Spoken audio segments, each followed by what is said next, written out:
सावधान। जय श्री ओम नमः सिद्धेभ्यः। मंगलम भगवान वीरो मंगलम गौतमो गणि मंगलम कुंद कुंदाद्यो जैन धर्मोस्तु मंगलम सर्वमंगल मांगल्यम सर्वकल्याणकारकम प्रधानम सर्वधर्माणां जैनम जयतु शासनम्। जीवम जीवम दौवम जिनवर बसहेन जैन निर्देठम देविंदविंदवंदम वंदे तं सर्वदा शिरसा। मुनिराज नेमिचंद्र सिद्धांति देव द्वारा विरचित बृहद्रव्य संग्रह दूसरा अधिकार अपना प्रारंभ हो गया है। पहला द्रव्यों का वर्णन करने वाला अधिकार था और दूसरा सप्त तत्व नौ पदार्थ। इनमें से 7 और 9 कैसे होते हैं, इसके लिए 28वीं गाथा में नामों का उल्लेख किया था। 29वीं गाथा में उनमें से सबसे पहले आश्रव तत्व का भावाश्रव और द्रव्याश्रव दोनों प्रकार से लक्षण बता दिया था।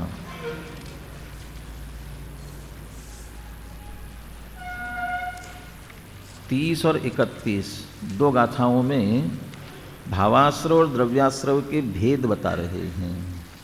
भावाश्रव के भेद कौन कौन से भावाश्रव हैं, अगली गाथा में द्रव्याश्रव के बताएंगे।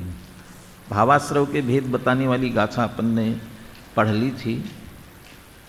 जो प्रभेद बताए गए हैं उनकी थोड़ी सी चर्चा करके अपन आगे बढ़ेंगे। 30 नंबर की गाथा बुलवाई है, इसलिए सामूहिक आप बोलिए, पहले एक साथ पद्यानुवाद के साथ बोलिए। जोग को हाद उत्विन्या पण पण पण दति चदु कम शोभेदा दुबो वस मिथ्यात्व अविरति 5 5 रूपंच 10 परमाद त्रयोग 4 कसाय सब आसवों के भेद हैं। ये पीछे बेंच छोड़ दिया करे, सामने बैठना चाहिए, लास्ट बेंच। और अब बेंच हटाने के लिए कहेंगे वहाँ से।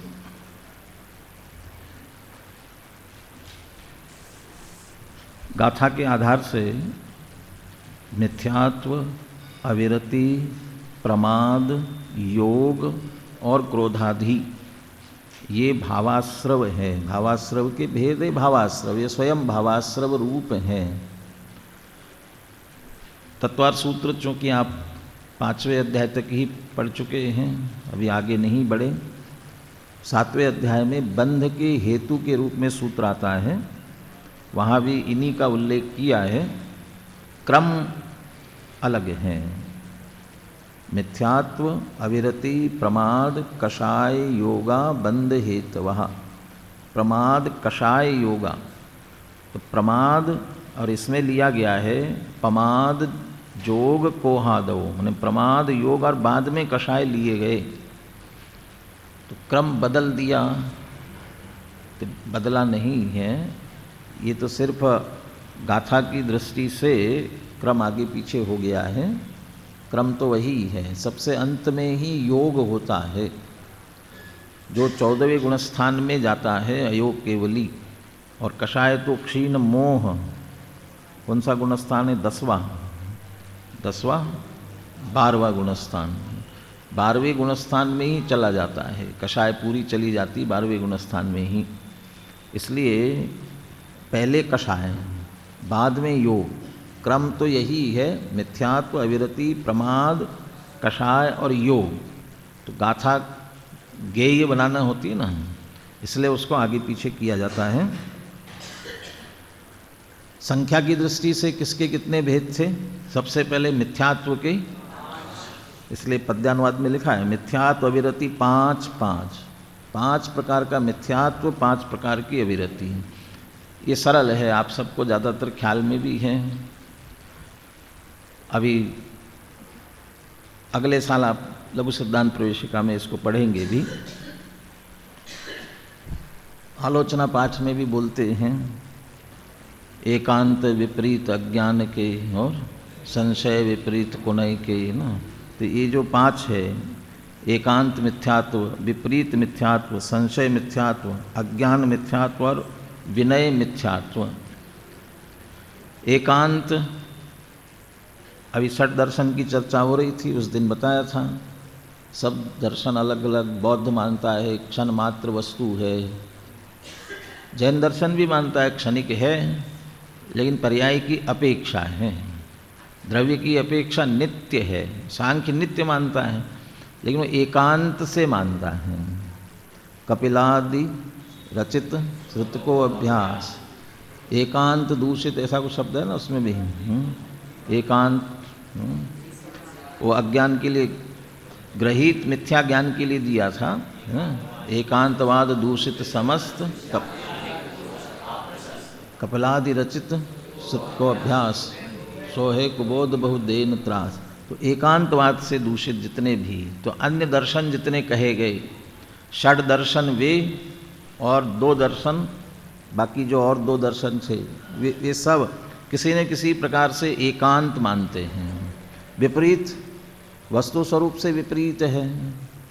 देह कोई आत्मा समझ लेना, इस तरह से जो बिल्कुल विपर्य है, उल्टी मान्यता, ये तो सीधा सब में उल्टा कहा, लेकिन इसमें वस्तु स्वरूप से बिल्कुल विपरीत मानना। देह कोई आत्मा समझ लेना, शुभ राग से मुक्ति होती है ऐसा समझ लेना, ये सब विपरीत है। संशय, पता नहीं शरीर ही आत्मा है कि आत्मा शरीर है, पता नहीं है, शंका बनी रहना। शुभ राग से मोक्ष होता है कि नहीं होता है, पता नहीं, कुछ लोग कहते होता है, कुछ नहीं कहते हैं होता भी है, नहीं भी होता है, पता नहीं है, दोनों तरफ झूलता हुआ होगा, तो संशय मिथ्यात्व कहलाएगा। अज्ञान, होगा कुछ, हमें क्या लेना देना, होगा, हमें नहीं जानना कुछ भी। बहुत से लोग सब धर्मों को समान समझते हैं ना, समभाव, अच्छा है ना, बढ़िया, सब अच्छे हैं सभी, क्या गलती है उनमें? तो आपने नहीं देखा क्या गलती कि नहीं, हमने तो नहीं देखा है, तो फिर अच्छा बुरा कैसे समझ रहे बिना देखे? सब जानते, सब मानते, इसलिए कह रहे हैं। हमने नहीं जाना फिर भी अच्छा कह रहे हैं, तो उसके बारे में हमें जानकारी नहीं है फिर भी उसको सही समझ रहे हैं, ये अज्ञान। कुल परंपरा से चला आ रहा है इसलिए हम मान लेते हैं, हम नहीं जानते उसके बारे में, ये सब अज्ञान में जाएगा। विनय मिथ्यात्व, विनय अच्छा है कि बुरा है? विनय, विनय के लिए कहा विनय पाप है, विनय पुण्य है, विनय धर्म है। अब विनय पाप भी कह रहे, पुण्य भी कह रहे, धर्म भी कह रहे हैं, कैसे? ये जो मिथ्यात्व है ना, उसकी अपेक्षा से पाप है। 16 कारण भावनाओं में विनय संपन्नता एक भावना आती है, वो पुण्य है। क्यों पुण्य क्यों है? क्योंकि तीर्थंकर प्रकृति का बंध होता है, आश्रव का कारण है, आश्रव बंध का कारण है, इसलिए वो पुण्याश्रव का कारण है, शुभ भाव रूप है विनय संपन्नता 16 कारण भावनाओं में से। और तीसरा विनय कहाँ आता है? तपों में। अंतरंग तप कौन कौन से हैं? प्रायश्चित्त, विनय, वैयावृत्य, स्वाध्याय, वित्सर्ग, ध्यानानुत्तरम कहा। अब उसमें जो विनय नाम का अंतरंग तप है, वो अंतरंग तप वो धर्म है, इसलिए विनय तो मिथ्यात्व कह दिया। फिर आपकी विनय संपन्नता में आएगा, फिर वहाँ भी मिथ्यात्व समझ लेना 16 कारण भावनाओं में। वो विनय संपन्नता दर्शन विशुद्धि के बाद में है। 16 कारण भावनाओं में पहले दर्शन विशुद्धि आती है, फिर दूसरे नंबर पर विनय संपन्नता है। सम्यक दर्शन पूर्वक, तो पहले सम्यक दर्शन, तो मिथ्या दृष्टि की विनय की बात नहीं है वहाँ। और विनय तप ज्ञान दर्शन चारित्र अर्थात रत्नत्रय सम्यक दर्शन ज्ञान चारित्र रूप से परिणत आत्मा में जो झुक रहे हैं, आत्मा में लीन हो रहे हैं, वे विनय तप कर रहे हैं वास्तव में। और उसके साथ साथ जो रत्नत्रय के धारी हैं उनके प्रति भाव आना, वो व्यवहार से विनय संपन्नता वाली बात आ गई, वो पुण्य वाली बात हो गई, उपचार विनय वाली। यहाँ जो विनय मिथ्यात्व है सभी पूज्य है। भाई हम तो जो मंदिर दिखता है वहाँ सिर झुका लेते हैं, कोई भी, सब मंदिर मंदिर है, क्या फर्क, सब भगवान भगवान हैं, एक से हैं। हम तो सबको पूज्य मानते हैं, सबको नमस्कार करते हैं।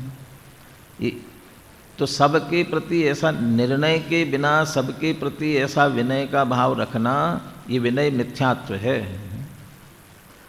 अभी जो चर्चा की ना मैंने, सबसे बड़ा पाप, सबसे बड़ा पुण्य, सबसे बड़ा पुण्य विनय। तो बड़ा पुण्य इसलिए क्योंकि तीर्थंकर प्रकृति बनती है, सबसे बड़ा पुण्य तीर्थंकर प्रकृति, उससे और बड़ा पुण्य कोई नहीं है। इसलिए उसके बंध का आश्रव का कारण होने से सबसे बड़ा पुण्य। और तीसरा धर्म, तो अंतरंग तप के रूप में कहा उसे, इसलिए धर्म भी है। और यहाँ सबसे बड़ा पाप भी कह रहे हैं विनय मिथ्यात्व। तो वहाँ धर्म के 10 लक्षण उत्तम तप धर्म के उसमें चर्चा करते हुए ये भी लिखा, ये हम कहीं भी माथा झुका लेते, विनय है ना, बहुत विनय है, सबके प्रति विनय है, सबके झुक जाते हैं ना। ये हमारा माथा सड़ा हुआ नारियल नहीं है कि चाहे जहाँ इसे फोड़ देवे, चाहे जिसके सामने फोड़े, ये हमारा सड़ा हुआ नारियल नहीं है। सड़ा हुआ नारियल से क्या मतलब कि बुद्धि है कि नहीं, सुरक्षित है कि नहीं हमारा दिमाग, तो निर्णय करे क्या पूज्य है। बहुत मार्मिक बात टोडरमल जी ने लिखी, सारे जगत में अज्ञान ज्ञान की हीनता हो और राग कषाय की अधिकता हो तो निंदा होती है। कोई कषाय करता हो, वो कषाय ज़्यादा करता हो तो उसकी निंदा होगी, और ज्ञान कम हो, हीन हो, अज्ञान, वो निंदा का पात्र बनेगा। और इससे विपरीत विशेष ज्ञान और राग कषाय की हीनता, ज्ञान विशेष हो, अधिक हो, और राग ज्ञान की कम, कषाय कम होता जाए, इसलिए वहाँ का वीत राग, राग से रहित, और विज्ञान, ये जिनके पास हो वे पूज्य है। जिन राग द्वेष परिणाम और अज्ञान के कारण से हम दुखी है स्वयं, और उन्हीं राग द्वेष परिणाम और अज्ञान से सहित जो है उन्हीं के शरण में जाओ तो क्या मिलेगा, अज्ञान राग द्वेष ही मिलेगा, तो हम सुखी कैसे हो सकते हैं। देखे देव जगत के सारे, एक नहीं मन भाए, वो कोई रागी कोई द्वेषी, ऐसा शब्द भी आया ना उसमें। किसी के हाथ आयुध है, किसी को नार भाती है। आयुध हाथ में है तो किसी को मारने का भाव है ना, तो द्वेष है। और नारी साथ में है तो नारी के साथ राग है ना, जैसा राग द्वेष सहित है, स्वयं राग द्वेष सहित है। कोई मुझे मार देगा, ये अज्ञान का परिणाम है। तो जो अज्ञान से राग द्वेष से सहित है, इसका अर्थ स्वयं दुखी है, तो हमें क्या सुख दे सकते हैं फिर, और उनके हम शरण में जा रहे हैं। इसलिए निर्णय पूर्वक, इधर उत्तर प्रदेश दिल्ली से लेकर मेरठ उस साइड में एक मुनिराज प्रसिद्ध हुए, आचार्य धर्मभूषण महाराज, कट्टर तेरापंथी, और उस एरिए में अग्रवाल समाज ज़्यादा है, जो जिसमें दोनों तरफ होते हैं, जैन भी होते हैं और वैष्णव भी होते हैं। अग्रवाल में वैष्णव हिंदू भी होते हैं, जैन भी होते हैं। अब बहुत से हिंदुओं से बहू आती है, अपनी बेटी हिंदुओं के घर में चली जाती है, जैन मानने वालों की भी, और सब घाल मेल रहता है, सब पूज्य मानते हैं, फिर वो सब भगवान को, जैन मंदिर भी जाते हैं, हिंदुओं के मंदिर भी जाते हैं। इसलिए उन्होंने उस एरिए में एक नारा दिया था, वीतरागता धर्म है, वीतरागी पूज्य है। ये बहुत इसका वो करते थे। वीतरागता धर्म है, वीतरागी पूज्य है। बस वीतरागता के अलावा और कोई धर्म नहीं है, इसलिए जो वीतरागी होगा वही पूज्य होगा, उसके अलावा कोई दूसरा पूज्य नहीं हो सकता है। कोई देवी देवता, कोई गुरु राग सहित होंगे, वो कोई पूज्य नहीं होंगे। कट्टर तेरापंथ अध्यात्म इसकी वजह से अपने से भी काफ़ी जुड़े हुए।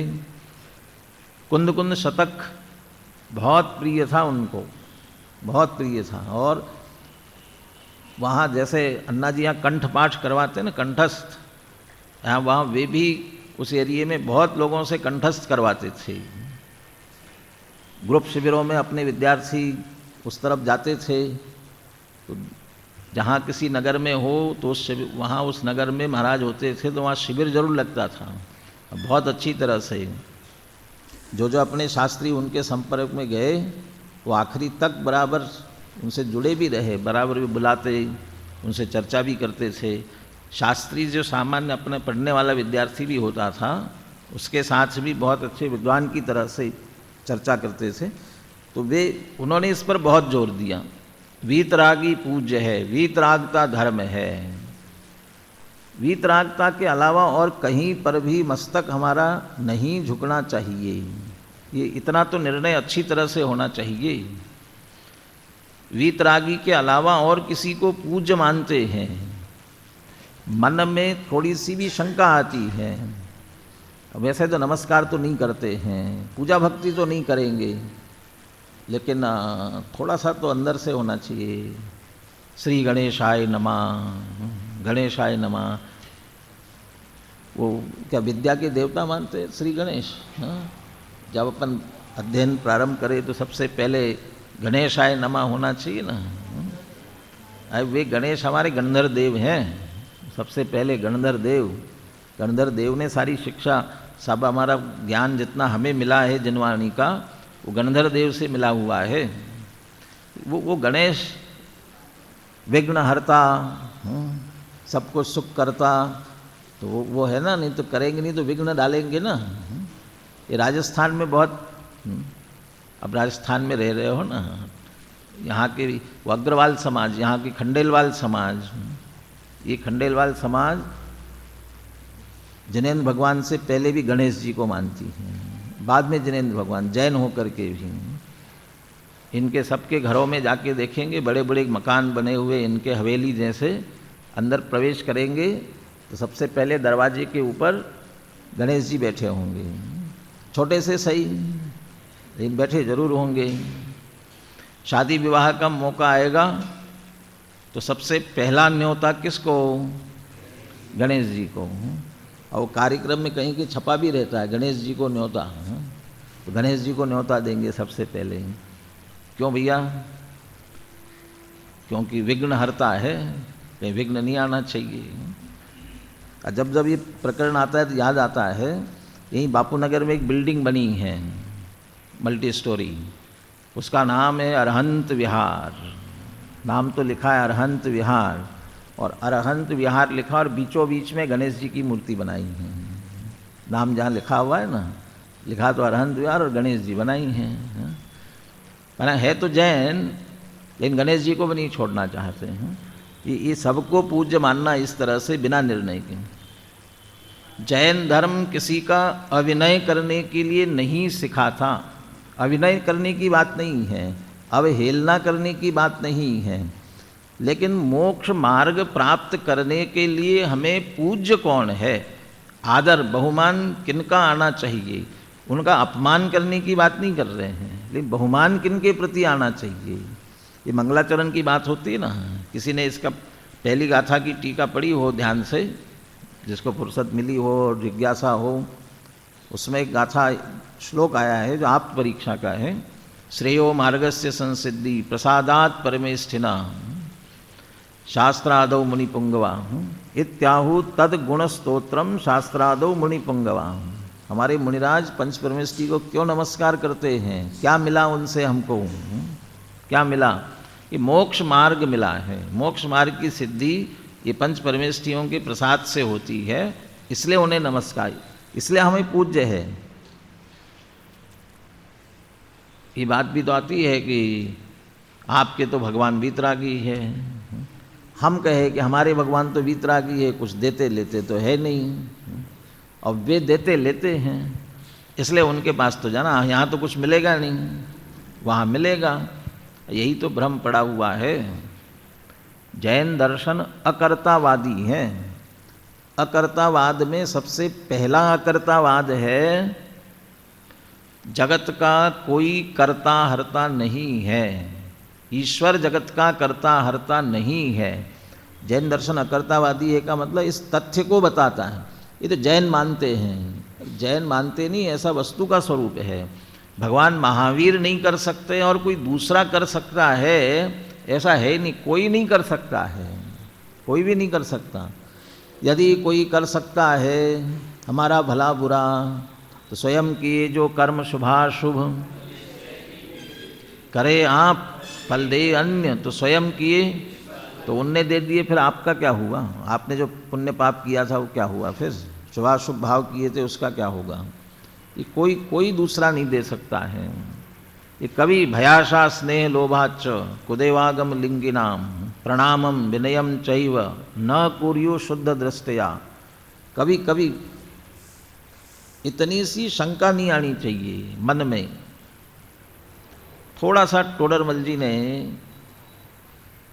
इधर से उधर से इधर मोड़ने के लिए ये वो प्रारंभिक दशा वालों के लिए ऐसा कह दिया। उन्हीं भगवंतों को याद करते हो, कुछ मिलेगा कुछ मिलेगा। अरे याद ही करना है तो अपने भगवान को याद करो ना, कि कुछ मिलेगा। मिलेगा नहीं, याद करना। आपको कोई संकट आया, कष्ट आया, कोई तकलीफ हुई, याद करना है ना। वीतरागी भगवान को याद करो कि वो तो आएंगे नहीं ना, नहीं आएंगे, वे भी नहीं आने वाले हैं, वे भी आने वाले नहीं हैं।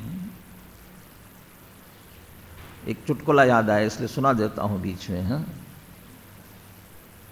बंबई के किनारे पर एक व्यक्ति डूब रहा था। बंबई के समुद्र में एक व्यक्ति डूब रहा था। अब डूब रहा था तो वो याद करने लगा, शंकर को याद किया, राम को याद किया, फलाने को याद किया, सबको याद किया।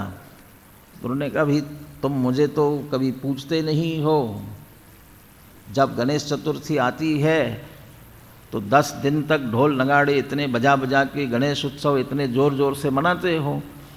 तो राम जी ने मना किया, शंकर जी ने मना किया, कृष्ण जी ने मना किया, हमारा तो कुछ करते नहीं हो, जिनका करते हो उनको याद करो। तो उसने गणेश जी को याद किया, तो गणेश जी आ गए। तो आ गए और किनारे पर नाचने लगे। तो वो कह रहा बचाओ, मैं तो डूब रहा हूँ, मुझे बचाओ। आप तो नाचने लगे कि हर साल तुम भी तो यही करते हो, मुझे डुबाते हो और खुद नाचते हो। अब तुम डूबो और मैं देखूंगा अभी। वो तो कहने की बात, लेकिन कोई याद करोगे, कोई आएगा बचा लेगा, ऐसा बिल्कुल भी नहीं है, कोई नहीं आने वाला है। उस समय हमारे चित्त में जो आकुलता व्याकुलता हो रही है, उस आकुलता व्याकुलता से बचने के लिए क्या होगा क्या होगा क्या होगा, स्मरण ही करना है। तो बस 2 है, शुद्धात्म और पंचगुरु, जग में सरना 2। तो पंचगुरु पंच परमेष्टि का स्मरण करे, अपने आत्मा का करे, पंच परमेष्टि का स्मरण करे। पंच परमेष्टि आकर बचा लेंगे ना, पंच परमेष्टि आकर बचा लेंगे, ऐसा भाव भी रखोगे तो फिर वह मिथ्यात्व हो जाएगा। ये भी एक तरह का विनय मिथ्यात्व समझ लो। उस तरफ रागी द्वेषी देवी देवताओं को नमस्कार करना, वे मेरा भला बुरा सब करेंगे ऐसा मान करके पूजना, वो जिस तरह से विनय मिथ्यात्व है, उसी तरह वीतरागी भगवान हमारा कुछ करेंगे देंगे हमें, ऐसा मानकर यहाँ इनकी विनय करते हैं, पूजा भक्ति करते हैं, विधान करते हैं, क्या क्या जो जो भी करते हैं, ये भी मिथ्यात्व है।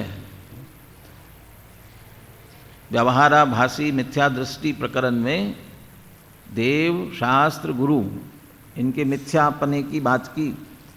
देव की अन्यथा भक्ति, गुरु की अन्यथा भक्ति, शास्त्र की अन्यथा भक्ति, उसके प्रकरण में देवगुरु की। यदि हम देव को भी ये कुछ देंगे करेंगे ऐसा मानकर हमारे सच्चे भगवान को भी पूज रहे हैं, भगवान तो मिथ्या नहीं हुए, ये हमारी मान्यता विपरीत हो गई, हमारी मान्यता विपरीत, तो हम विनय कर रहे हैं और उल्टा विनय कर रहे हैं, वो भी मिथ्यात्व में चला है, सच्चे देव का करके भी उल्टा हो जाएगा। इसलिए यथार्थ वस्तु स्वरूप समझकर यथार्थ विनय करना चाहिए। ये सहज प्रकरण आया इसलिए विस्तार से चर्चा की। ये मूलभूत बात है, ये शुरुआत है। इसी के लिए टोडरमल जी ने लिखा, जब कुदेव कुगुरु कुधर्म की चर्चा विस्तार से की 6ठे अध्याय में, तो सबसे अंत में जो वाक्य लिखा है, सप्त व्यसन से भी बड़ा पाप जानकर मिथ्यात्व को पहले छुड़ाया है।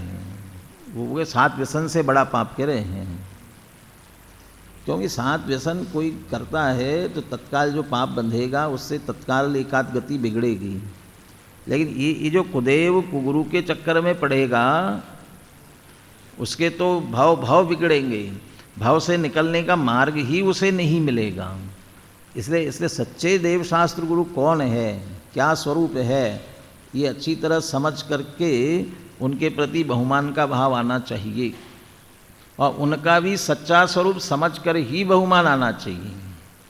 सच्चे देव शास्त्र गुरु उनका सच्चा स्वरूप समझकर सच्चा ही बहुमान आना चाहिए। उस बहुमान में अपने मिलावट नहीं होना चाहिए, मुझे कुछ मिल जाए, परीक्षा में पास हो जाऊं।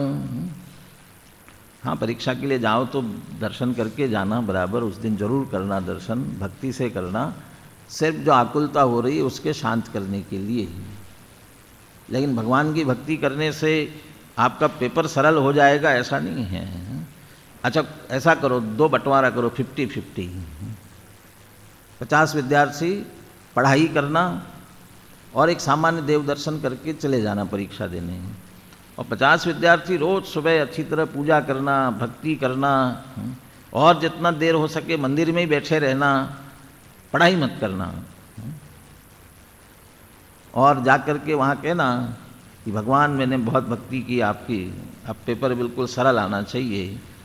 तो भगवान ने भी कह दिया कि बिल्कुल सरल पेपर है, लिखो। ये क्या लिखूं? लिखो ना, बहुत सरल पेपर आया है। मैं लिखूं क्या? ये पढ़ाई नहीं है तो लिखूंगा क्या? अब कहे भगवान मेरी क्या गलती, मैंने तो बहुत सरल पेपर दिया। अब सरल कोई देते नहीं है, लेकिन वो सरल भी आएगा जो भगवान की भक्ति पूजा में लगा होगा, पढ़ाई नहीं होगा तो क्या लिखेगा उसमें। इसलिए उसका उपाय तो पढ़ना ही होता है। वो आकुलता दूर करने के लिए सिर्फ भक्ति करने की बात होती है। तो 5 प्रकार का विनय, एकांत, विपरीत, संशय, अज्ञान और विनय। 5 प्रकार की अविरति, ये सरल है। अविरति माने विरत नहीं होना, छोड़ना नहीं। किन्हें नहीं छोड़ना? 5 पापों को नहीं छोड़ना। तो 5 पाप कौन कौन से हैं? हिंसा, झूठ, चोरी, कुशील, परिग्रह। इन 5 पापों से बिल्कुल विरत नहीं होना, ये कहलाएगी अविरति। 5 पाप है इसलिए उनसे निवृत्त नहीं होना, छोड़ना नहीं, वो 5 प्रकार की अविरति कहलाएगी।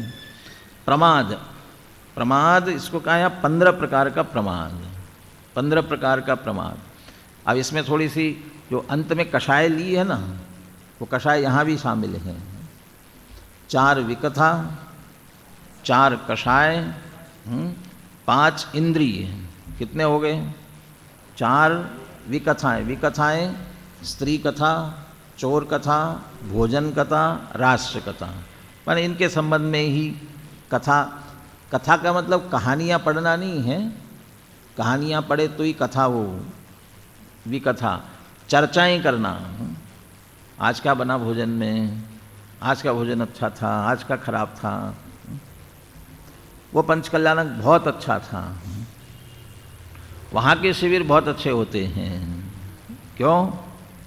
खाना बहुत अच्छा बनता है वहाँ पर, खाना बहुत बढ़िया होता है। वो खाने की चर्चा करना, आप ये कोई किस्से कहानी है नहीं, चर्चा करना, वो भी भोजन कथा है। स्त्री के संबंध में, राजकीय कौन सा पक्ष आ रहा है, कौन सा जीत रहा है, कौन सा हार रहा है, ये इस तरह की विकथाएँ। 4 प्रकार की विकथा, 4 कषाय, क्रोधमान माया लोभ। 5 इंद्रिय, क्योंकि 5 इंद्रियों के विषयों में, ये कथाओं में भी 5 इंद्रियों के विषय है, तो 5 इंद्रियों के विषय। हाँ भैया, ये तीनों बातें नहीं आपस में, भविक और ये कौन है उसके पास में, क्या नाम तुम्हारा, संवेद, बातें नहीं अभी चर्चा करना आपस में ना, समझाना बाद में समझाना, अभी नहीं, अभी सुनो ध्यान से। 4 विकथा, 4 कषाय और 5 इंद्रियों के विषय, 5 इंद्रियों के। हम तो निरंतर ये अच्छे मिले 5 इंद्रियों के विषय, यही चाहते हैं ना 5 इंद्रियों में, इसलिए 5 इंद्रियों के विषयों में मन लगना। कितने हो गए, 4 4 8 और 5 13। निद्रा और स्नेह, नींद आती है ना, सबसे ज़्यादा प्रमाद है नींद आना, निद्रा। दोनों तरह का प्रमाद है, दोनों तरह का माने यहाँ बैठे बैठे नींद आना वो तो प्रमाद है ही, लेकिन समय से अधिक सोना, एक निश्चित समय, रात्रि में कब सोना, सुबह फिर बराबर समय पर उठना, नहीं उठना तो सब प्रमाद में। निद्रा और स्नेह, राग, सबके प्रति विशेष राग होता है, स्त्री पुत्र कुटुंब मित्र इन सबके प्रति स्नेह। इस तरह ये 15 प्रकार का प्रमाद कहलाता है। योग, मन वचन काय, तो मालूम है सबको, मनोयोग, वचन योग, काय योग, मन वचन काय, ये योग कहलाते हैं 3 प्रकार के। पुनः कषाय आई यहाँ पर, वहाँ कषाय प्रमाद के रूप में थी, यहाँ जो 6ठे 7वें गुणस्थानवर्ती मुनिराज हैं, फिर 7वें गुणस्थान से ऊपर प्रमाद चला गया, अब प्रमत्त होते हैं, प्रमाद चला गया, लेकिन कषाय अभी बाकी, संज्वलन कषाय बाकी है। तो क्रोध मान माया लोभ ये कषाय, उस रूप में वहाँ कषाय आएंगी, नीचे प्रमाद के रूप में रहेंगी, इसलिए वो कषाय हैं। इस तरह से ये हर एक के प्रभेद भी इसमें बता दिए, और ये सब मिल कर के कितने भेद होते हैं, 32 बताए हैं। ये 32 प्रकार का भावाश्रव है। चलो द्रव्याश्रव की गाथा आगे देखिए, 31वीं गाथा। नानावर्णादीणं जोगं जं पुग्गलं समासवदी दौवासवोसणेवो अणेयभेयो जणखादो।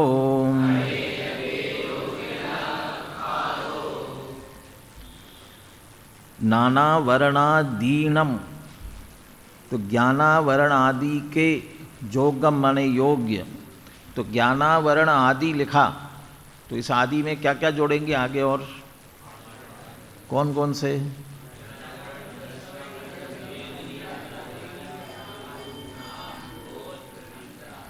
दोहरा लिए सबने, बोलो संतोष। हाँ हाँ संजोग, चलो हाँ।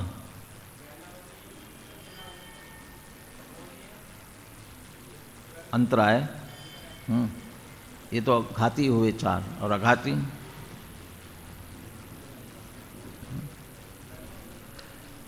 वितरा विज्ञान पाठमाला में ना 8 कर्म नाम का पाठ, हाँ अन्ना जी को बहुत सुना भी दिया, तुमने सुनाया कि नहीं, हाँ सुनाना चाहिए था ना।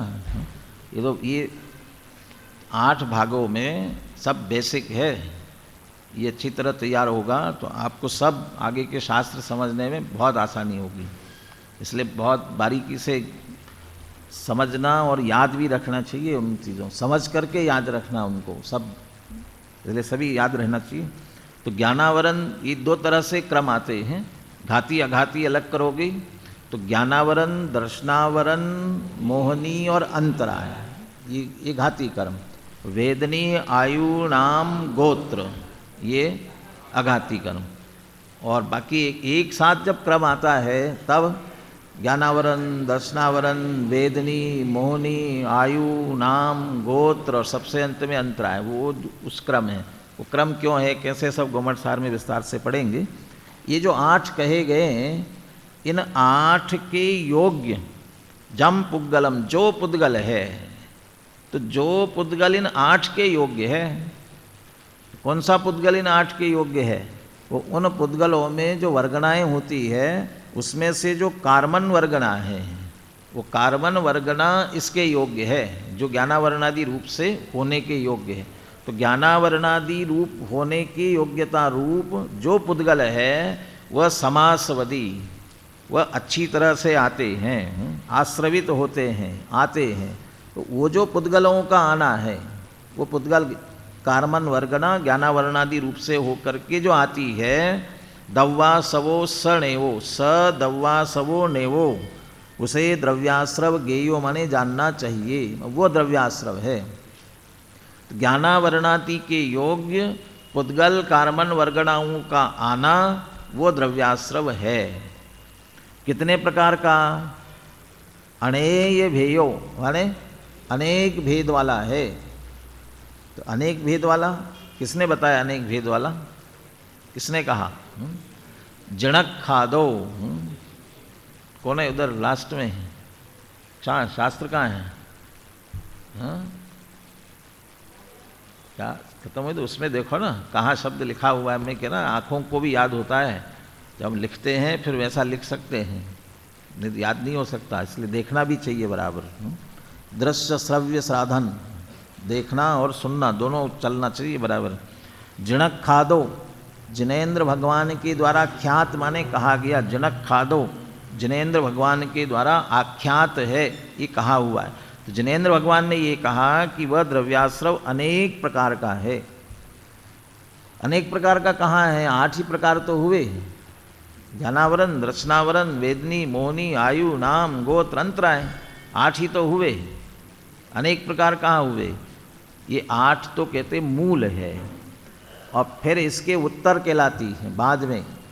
इसको प्रकृति शब्द भी दिया है ना, वो मूल प्रकृति कहलाती 8 कर्म की प्रकृतियाँ। अभी बंद आएगा, उसमें प्रकृति बंद आएगा, तो 8 प्रकार की बनती है, इसलिए वो प्रकृति। और फिर इनके और प्रभेद होते हैं। सबसे पहला ज्ञानावरण कितने प्रकार का होता है? 5 प्रकार का। सरल है भेद कर, इसके भेद करने में। आगे का और भले ही अलग अलग नहीं समझ में आए, लेकिन इसके भेद जरूर समझ में आएंगे। क्यों? क्योंकि तत्वार सूत्र में आप ज्ञान के भेद पढ़ चुके हों। सूत्र याद है ना? कौन सा सूत्र है? सब मिलके बोलो एक साथ। ये है ना? अब कहते हैं इसमें आवरण जोड़ देना, क्योंकि ये जो ज्ञान है 5 प्रकार का, इसी पर आवरण डालने वाला ज्ञानावरण है, इसलिए ये ज्ञानावरण की 5 भेद है। तो मति ज्ञान पर आवरण डाले तो मति ज्ञानावरण, श्रुत ज्ञानावरण, अवधि ज्ञानावरण, मनःपर्यय ज्ञानावरण और केवल ज्ञानावरण, तो ये 5 हुए। तो तब भी तो 5 ही हुए ना, अनेक कहाँ हुए? तब भी 5 ही हुए ना। मति ज्ञान किससे होता है? परोक्ष है ना, किनसे होता है? मति श्रुत परोक्ष अक्ष मनते उपजाई, इंद्रिय और मन से होता है। इंद्रियां कितने प्रकार की? 5 प्रकार की। इसलिए 5 इंद्रियों से होने वाले ज्ञान पर आवरण डालता है, इसलिए फिर उसमें भेद करो। स्पर्शनेन्द्रिय मति ज्ञानावरण, रसनेन्द्रिय मति ज्ञानावरण, ऐसे 5 इंद्रियों के संबंधी आवरण। तो ये फिर 5 भेद हो गए उसके। अब मति ज्ञानावरण कौन सा है? स्पर्शनेन्द्रिय। स्पर्शनेन्द्रिय से होने वाला ज्ञान कितने प्रकार का? 8 प्रकार के उसके विषय। वो 8 प्रकार के ज्ञानों पर आवरण डालता है, इसलिए फिर उसके 8 भेद हो जाएंगे। वो ऐसा करते जाओ तो अनेक प्रकार का है। परीक्षा मुख में एक सूत्र आप पढ़ चुके हो, और उससे भी ये समझ में आएगा कि वो अनेक प्रकार का ज्ञानावरण। किस पदार्थ को कौन सा ज्ञान जानेगा, इसका निर्णय किसके आधार से होता है? सूत्र याद है? किसने याद किए सूत्र सुना दिए? हाँ, इसीलिए अब नंबर छोड़ करके हेडिंग से याद करने पर जोर दे रहे हैं आपको। नंबर से ज़्यादा महत्व नहीं होता, क्या विषय है ये ख्याल में आना चाहिए। कौन सा ज्ञान किस पदार्थ को जानेगा, ये निर्णय किससे होता है? योग्यता से होता है। वो कैसी योग्यता है? इक्षोपशम लक्षण वाली योग्यता है। स्वावरण क्षोभम लक्षण योग्यतया ही प्रतिनियतम अर्थम व्यवस्थापयति। तो किस पदार्थ को जानना है, इसकी व्यवस्था कौन बनाता है? स्वावरण क्षोभम लक्षण योग्यता। अब स्वावरण क्या है? किसको ये गाथा याद हो गई, समझ लीजिए उसके इस गाथा संबंधी आवरण कर्म का क्षोभम हो गया, और जिसको याद नहीं हुई उसके अभी उसके संबंधी आवरण कर्म का क्षोभम है। यानी एक एक चीज़ का जिसका ज्ञान होता जा रहा है उस संबंधी आवरण कर्म का क्षोभम है, जिसका ज्ञान नहीं हो रहा है उस संबंधी, इसका मतलब हमें जो ज्ञान नहीं हो रहा है उस संबंधी आवरण सबके पड़ा हुआ है। तो कितने पदार्थ है, तो उन सारे पदार्थों संबंधी आवरण। तो इस दृष्टि से मति ज्ञानावरण के भी इस तरह अनेक भेद हो सकते हैं। तो जब इसके अनेक भेद होते हैं तो फिर नामकर्म मालूम है कितने प्रकार का है? नामकर्म 93 है ना। ये 93 तो ठीक है, वो 93 में एक इसकी जो शरीर की रचना होती है ना, उसको क्या नाम दिया? निर्माण नामकर्म। निर्माण में ये प्रमाण निर्माण और स्थान निर्माण होता है कि प्रमाण में शरीर की रचना होती है। अब कैसे प्रमाण में कैसी बनी? एक एक का नापो, नाक नापो एक एक की, किसी की लंबी है, किसी की छोटी है, किसी की कैसी है, कितने प्रकार। तो निर्माण नामकर्म की कितने प्रकार। वो चीनियों की जापानियों की नाक बनी तो चपटी बनी, अब उस प्रकार के उनके नामकर्म निर्माण नामकर्म का उदय है। हर एक के रंग वर्ण नामकर्म, वर्ण भी एक नामकर्म है, उसमें से अपने कितने वर्ण है। गोरा और काला हम दो कह देते हैं, गोरा और काला। गोरे से लेकर काले के बीच में कितने हैं वर्ण, और एक एक का वर्ण अलग अलग है। जो काले कहलाएंगे, जो बिल्कुल भी काले कहलाएंगे अफ्रीका वगैरह के, उनके भी देखोगे सबके काले अलग अलग हैं। और गोरे जो भी अंग्रेज जो दिखते हैं हमें, उनको भी देखोगे उनके भी सब गोरे अलग अलग हैं। अब बीच वाले तो सब तरह के हैं, कितने प्रकार के, हर एक का। माने एक का वर्ण दूसरे से नहीं मिल सकता। न्यायदीपिका में एक वो पढ़ोगे, चैत्र और मैत्र, चैत्र तनय मैत्र तनय। एक चैत्र का पुत्र गोरा हो गया, अभी एक गर्भ में था तो अनुमान लगाया, अभी जो गर्भ में है ये पुत्र कैसा होना चाहिए? गोरा होना चाहिए। क्यों? ये पहले का गोरा है ना, तो ये गोरा है इसलिए वो क्या होना चाहिए? गोरा होना चाहिए। अनुमान कर सकते हैं ऐसा। तो वहाँ भी ये लिखा कि भैया उसका नामकर्म जैसा होगा वैसा होगा ना, हमें क्या मालूम उसका नामकर्म कौन सा है। वो काला नामकर्म वाला आया होगा तो वो काला हो सकता है, इसलिए ये है, इसलिए उसको कहा जाए। वो गलत अनुमान के लिए दिया वहाँ उदाहरण, उसमें आपके परीक्षा मुख में भी आएगा। 5 जो उसके अंग है, सपक्ष सत्व विपक्षाद व्यावृत्ति पक्ष धर्मत्व, वे जो 5 वो कहे हेतु के 5 अंग, तो वो जिस पे घटित हो रहे हैं वो तो सच्चा हेतु है ना, पहले नहीं। 5 होने पर भी सच्चा नहीं है, वो उसके लिए दिया गलत सिद्ध करने के लिए। और अपन ने हेतु का लक्षण दिया है अविनाभावी, साध्य अविनाभावी। वो अविनाभावित्व वो हेतु का सच्चा लक्षण है, इसलिए त्रैरूप्य और 5 रूप्य कहा वहाँ पर। तो ये गलत अनुमान। तो ये कितने प्रकार, इसलिए नामकर्म भी अनेक प्रकार का। आयु कर्म कितने प्रकार का? हम सब मनुष्य है ना, तो हम सबकी आयु एक सी होगी ना, मनुष्य की सबकी नहीं है। कितनी कितनी आयु किसी की, कोई 100 साल तक जिएगा, और कोई गर्भ में आकर ही चला जाएगा। गर्भ में आकर ही, वो गर्भ में आकर के आजकल जो बहुत ज़्यादा वो चला रहे हैं ना, कोख में ही मार देते हैं। और ऐसा नहीं, अभी एक रैली निकाली थी महिलाओं ने, कार रैली, और विश्व रिकॉर्ड बनाया। उसमें जितनी कार रैली में सम्मिलित हुई थी ना, उतनी विश्व में कभी ऐसी कार रैली नहीं हुई महिलाओं की, इतनी जयपुर में निकाली थी। किसके लिए? बेटी बचाओ बेटी पढ़ाओ, इसके लिए। और उनमें जो शामिल थी उनकी एक एक की खबर ली जाए तो किस किस ने क्या किया और क्या नहीं किया तो पता चलेगा। रैली में तो सब शामिल हो गए ना, लेकिन तो बचाओ मतलब क्या था?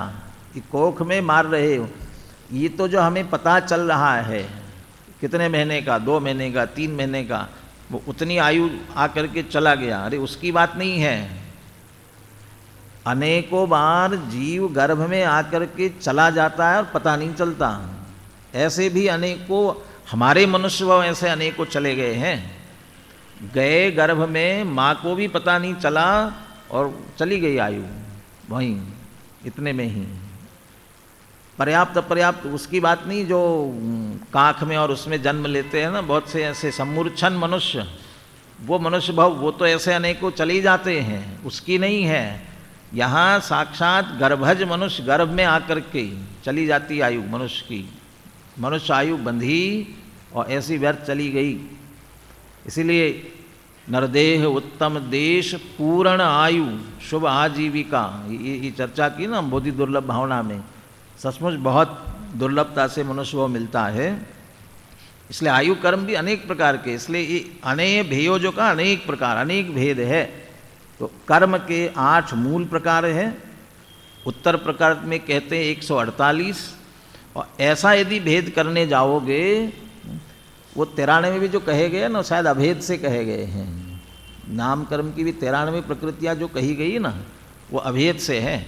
उसमें स्पर्श रस गंध वर्ण ऐसा दिया। अब स्पर्श 8 प्रकार का अलग अलग है, रस 5 प्रकार का, वो फिर प्रभेद करोगे ना फिर बढ़ते जाते हैं। इसलिए अनेय भेयों का अनेक प्रकार का है। तो जो कार्मन वर्गनाएँ आती है वह द्रव्याश्रव है, वे 8, 148 और ऐसे भेद करते जाते हैं तो अनेक प्रकार की कहलाती हैं। अन्वयार्थ, ज्ञानावरणादि 8 प्रकार के कर्मरूप होने योग्य जो कार्मन वर्गणा की पुद्गल आते हैं, वे अनेक भेद वाले द्रव्याश्रव जानना चाहिए, ऐसा जिनेन्द्र भगवान ने कहा है। गाथा बुलाते पुनः, नानावर्णादीणं जोगम जम पुग्गलम समासवदी दव्वासवोसणेवो अणेय भेयो जण खादो। बोलिए गाथा पद्यानुवाद बोलिए। पुग्गलं समासवती दव्वासवोसणेवो अणेय भेयो जण खादो। ज्ञानावरण आदिक कर्म के योग पुद्गल आगमन है, द्रव्य आश्रव विदित विधि जो कहा जिनवर देव ने। बोलो इधर से कोने में।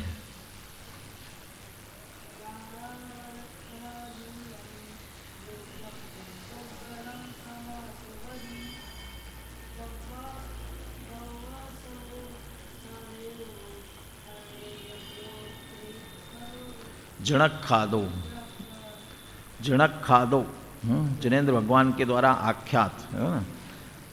आज भाव बंद की चर्चा भी लेने का विचार था, लेकिन प्रकरणवश अब कक्षा और प्रवचन में ही अंतर हो जाता है। अब प्रवचन में फिर प्रवचन ही हो जाता है। चलिए आप शाम को भाव बंद द्रव्य बंद इसकी चर्चा शाम को करेंगे।